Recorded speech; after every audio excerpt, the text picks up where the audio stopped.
think I have a ghost. It's really strange. Feels like a big, fat, overweight presence lurking behind me, around me. Strange.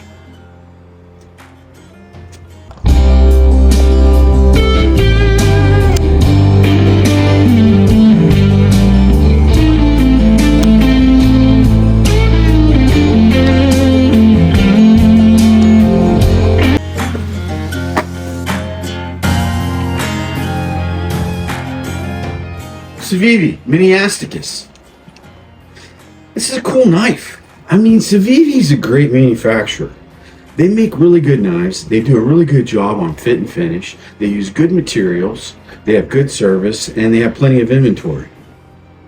It's hard to beat that. It's hard to compete against that probably for a lot of these other knife makers. On top of the fact that they've got a whole nother company, two other companies that I know for sure. So first off, Civivi's owned by We Company.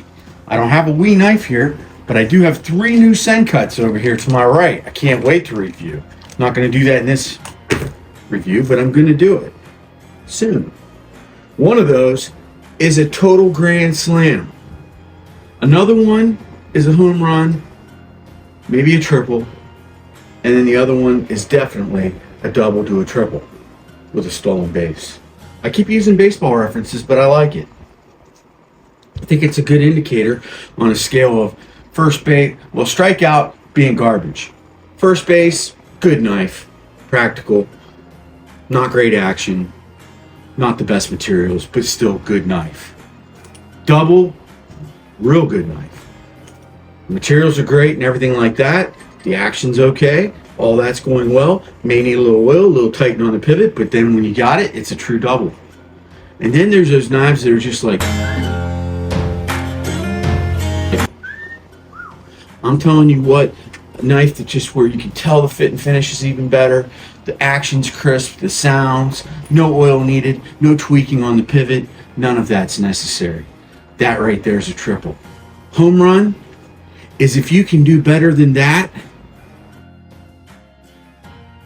it's done on certain knives. Grand Slam, never touched a Grand Slam knife. I'm going to save Grand Slam for like that huge beastly,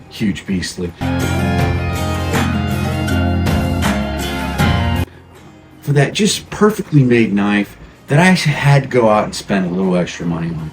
I'm going to have to say a Grand Slam is going to be an over $300 knife that I'll probably never own because I've kind of vowed not to go over 200 really, but I may go a little over 200 for a certain knife.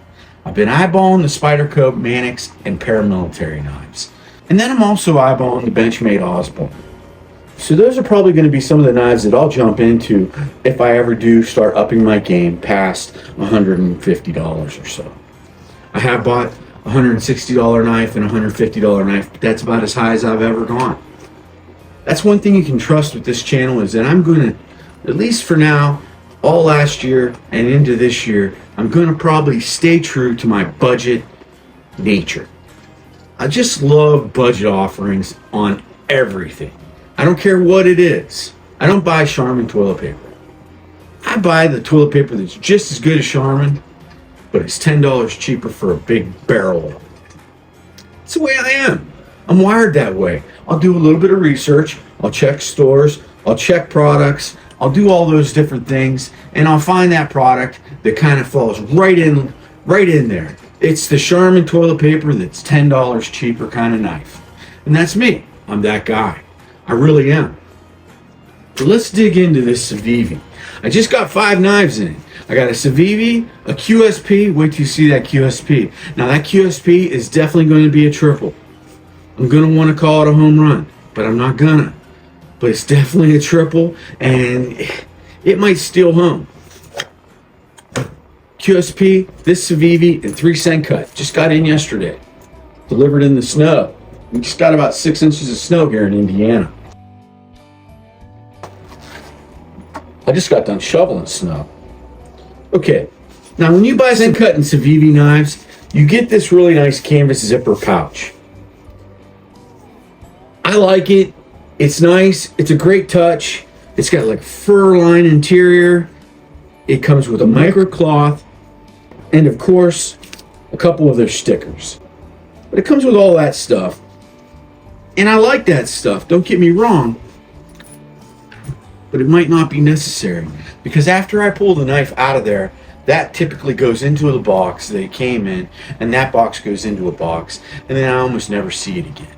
Unless I was to sell the knife or give it away. Because when I give the knife away, I got to dig the box back up, put it back in for the subscriber that won the knife, and ship it off to them as if they just won a brand new knife that came from the store. This knife's really cool because it has Damascus steel on it. Civivi, I've watched videos. Civivi does very well in the Damascus steel testing. So I trust their steel. I think this is VG10, but I'm not sure. It's black polished Damascus steel, they say, and it's probably VG10.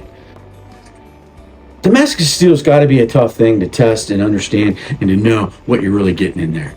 Because, if you ask me, when I watch some knife makers, they're throwing ball bearings in, they're throwing razor blades in the canister, they're throwing chain in the canister, they're throwing springs in the canister, and all these different things. And none of that stuff is high-end steel. It's just hardened steel. So Damascus is kind of funky to me, unless it's done in a laboratory and they're using samples of different good steels and blending them together, whatnot. I'm not a Damascus fan, other than the fact that it looks really cool. I'm just not. I'd much rather have, say, a 154 cm or CPM, crucible powder metal, something like that, or a 14C28N Sandvik. I'd much rather have that coming straight from the manufacturer. It's that. There's no games. There's no swirlies of soft metal through the hard metal kind of stuff. I don't get it. But I think they're beautiful. And sometimes when it's done right, it's supposed to be much stronger. So I'm not opposed to it, but I'm definitely not the guy that's going to have 10, 20, 30 Damascus blades in his collection. Not that guy at all. Now, this is the mini asticus. I don't know what an asticus is. It sounds to me like something Roman, asticus. Asticus was like the guy who fought Achilles and lost. I don't know.